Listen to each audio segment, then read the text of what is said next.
ഇന്ന് നമുക്ക് ചപ്പാത്തിക്കും പൂരിക്കും ഉപയോഗിക്കാൻ പറ്റിയ ഒരു മിക്സഡ് വെജിറ്റബിൾ കറി ഉണ്ടാക്കാം. ഞാൻ ഒരു 3 ഉരുളക്കിഴങ്ങ്, ഒരു ക്യാരറ്റ്, ഒരു ബീട്രൂട്ട്, ഒരു സവാള, 3 പച്ചമുളക് ഇത്രയും ചെറുതായിട്ട് അരിഞ്ഞ ശേഷം ഒരു പ്രഷർ കുക്കർ എടുത്തിട്ട് അതിൽ കടുക് പൊട്ടിച്ച് കുറച്ച് എണ്ണ ഒഴിച്ചാൽ മതിയെ. കടുകും ഇട്ട് പൊട്ടിയ ശേഷം ഈ വെജിറ്റബിൾസ് എല്ലാം കൂടെ ഞാൻ അങ്ങോട്ടേക്ക് ഇട്ട് കൊടുത്തിട്ട് ആ എണ്ണയിലൊരു 1-2 മിനിറ്റ് ഒന്ന് വഴണ്ടോട്ടെ. അത് ആ ഒരു പച്ച കുത്തലൊരു ഇതുണ്ടല്ലോ, അതങ്ങ് മാറട്ടെ. കുറച്ച് ഉപ്പും കൂടി ഇട്ട് കൊടുക്കുക. എന്നിട്ട് നല്ലപോലെ ഒന്ന് വഴറ്റി ഒരു ചെറിയ മൂക്കുന്ന ഒരു സ്മെല്ല് നമുക്ക് വരുമല്ലോ.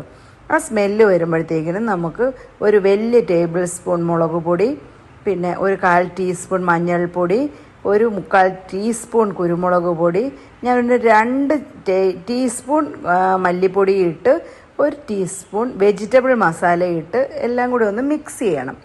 ഒരു ചെറിയ പച്ചമണം മാറുന്ന പോലെ തോന്നുമ്പോൾ നമുക്കൊരു ചെറു ചൂടുവെള്ളം അതിലോട്ട് ഒഴിച്ച് കൊടുത്ത് ഒന്ന് ഇളക്കി ഒരു 3 പ്രഷർ, ഓരോരുത്തരുടെയും പ്രഷർ കുക്കറിൻ്റെ സ്ട്രെങ്ത് അനുസരിച്ചിരിക്കും. ഞാൻ ഒരു 3 പ്രഷർ കേട്ട ശേഷം പ്രഷറെല്ലാം പോയപ്പോൾ അടപ്പ് തുറന്ന് നല്ലപോലെ ഒന്ന് ഇളക്കി ഇങ്ങനെ ഉടച്ചു കൊടുക്കുക.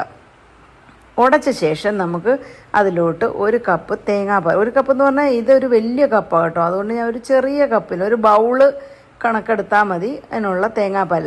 അല്ലെങ്കിൽ നമ്മുടെ കറിക്ക് ആവശ്യമുള്ളൊരു തേങ്ങാപ്പാൽ ഒഴിച്ച് ഒന്ന് തിളച്ച് വരുമ്പോഴത്തേക്കിന് ഇത്തിരി പെരുംജീരകപ്പൊടിയിട്ട് അടച്ച് വെച്ചാൽ മതി. ഒന്ന് ഇളക്കിയിട്ട് ഓഫ് ചെയ്ത് നമുക്ക് വെക്കാം.